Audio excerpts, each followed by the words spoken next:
A change of prime minister in France. It had been widely anticipated that Élisabeth Borne would leave Matinon after a tumultuous 20 months, but made even harder towards the end by the immigration law that many had seen as extremely controversial. There had been rumors she might be replaced, and the name of her successor, غابرييل Attal, had become in the last few days the subject of a great deal of speculation.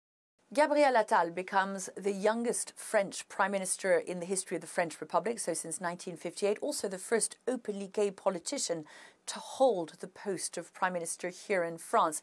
It had been widely expected there'd be a change, a reshuffle that would lead to the departure of Élisabeth Borne, who'd held the post for 20 months. It had been a fairly tumultuous time for her. There had been the pension reform, also the protests on the streets as a result of the killing of a 17-year-old of Algerian descent by the police, and of course the loss of Macron's presidential majority in Parliament in the last elections, and yet she had survived thus far.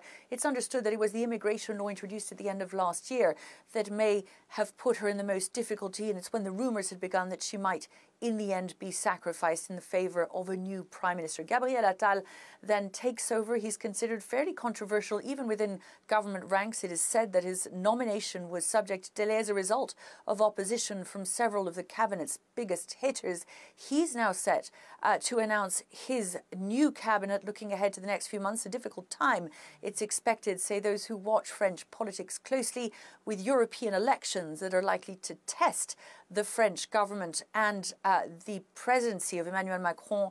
غابرييل Attal now leading that government into them, and of course beyond that, towards the end of the second term of Emmanuel Macron. Melissa Bell, CNN, Paris.